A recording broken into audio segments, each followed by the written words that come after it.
Shout out everybody! Boom boom! Ayan, kamusta kayo dyan mga ka-59? Mga mom, mga sir, saan mang dako ng mundo kayo naroon? Saludo po sa inyo. Welcome back mga ka-59. Welcome back sa aking channel. Kamusta kayo dyan? Saan mang dako ng mundo kayo naroon? Ingat po tayo palagi. Bibigyan ko lamang ng reaksyon yung mga sinabi ni Jose. Ang ganda ng pangalan no, Jose, pero ang layo sa katotohanan. Oy, thank you nga pala ha, idol mo na ako ngayon.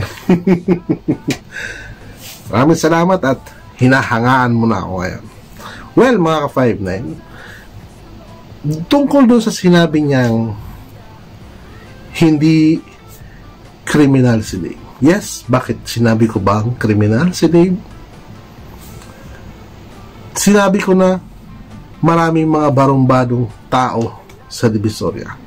Sinabi ko bang lahat? Hindi ko naman sinabing lahat. Nag-disclaimer pa nga ako doon. Dapat yun mga word na yun, yun ang binibigyan mo ng reaksyon. Hindi mo nga ako nabigyan ng reaction punto por punto, word by word, dahil hindi mo kayang ipaliwanag yung punto ko. Nakapokus ka lang doon sa mga bad words na sinabi ko, which is talagang hindi ko napigilan ang sarili ko. At sino ba naman ang makakapagpigil na hindi makapagmura nung time na nangyari na yon, sa halos ang dami na galit. Yes, hindi mo kayang bigyan ng buong reaksyon ang video ko na yan. Nakapokus ka lang sa mga negative side, pero hindi ka nakapokus doon sa mga iba kong sinabi na yung sinasabi mong ano, artista. Yung sinasabi mong endorser. Paano ba nangyari yun?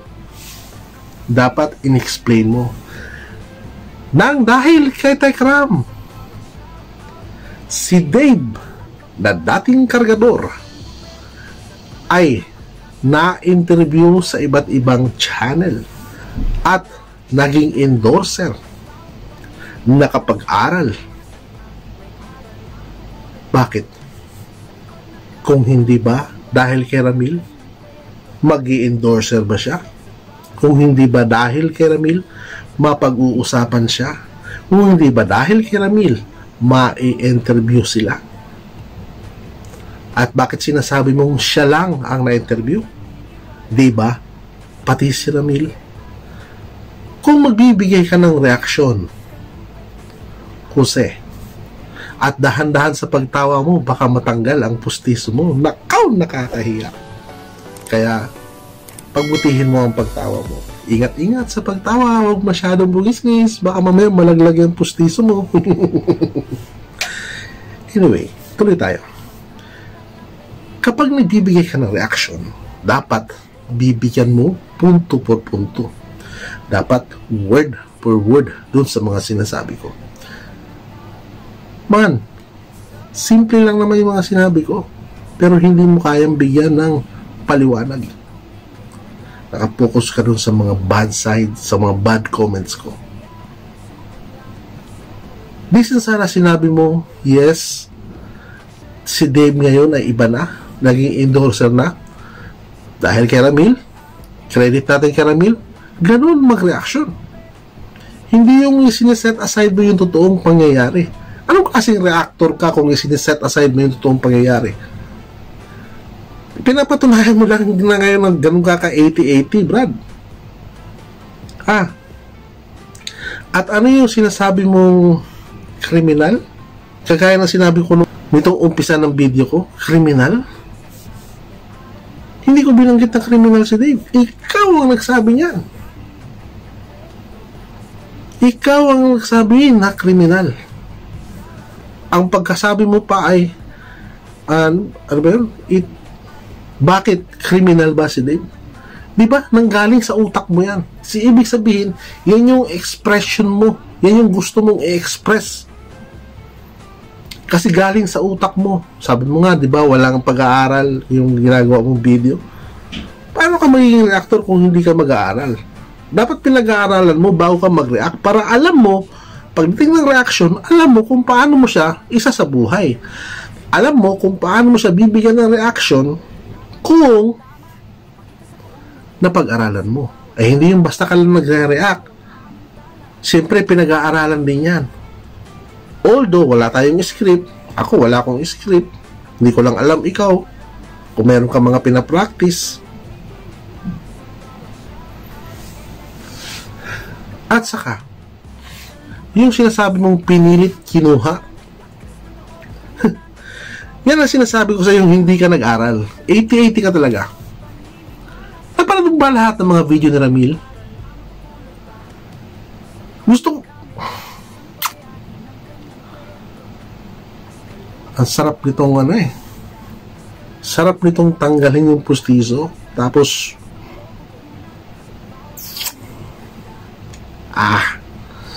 nagigil ka. Nanggigigil ako sa'yo.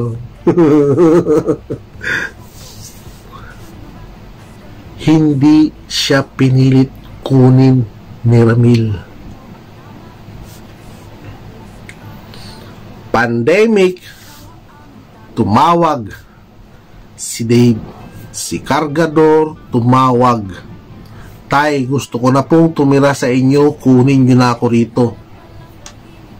If I am not mistaken, this. At si Ramil, kahit hindi pinayagan, nagpumilit. Kahit hindi pinayagan, nagpumilit.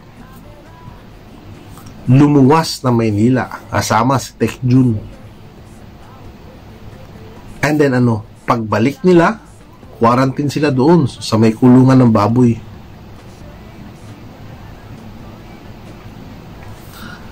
Sa susunod, advice ko sa iyo, pag magre-reaction ka, pag-aralan mo para alam mo yung mga sasabihin mo.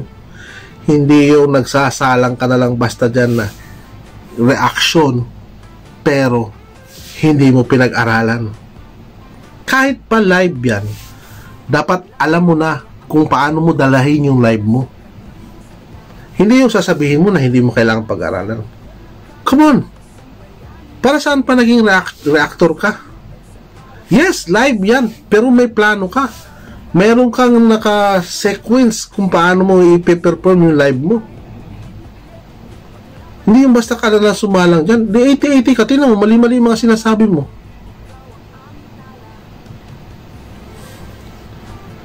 Dapat sa'yo, hindi Jose ang pangalan ng channel mo eh. Palitan mo. Hindi bagay sa'yo. Ang gandang pangalan ng Jose pero hindi bagay sa'yo. Kasi yung utak mo malayo sa katotohanan. Sinisira mo yung pangalan Jose. Ako, hindi mo alam ang ibig sabihin ng Askalupet. Mag-search ka. Yes, mag-search ka kung ano yung ibig sabihin ng Askalupet.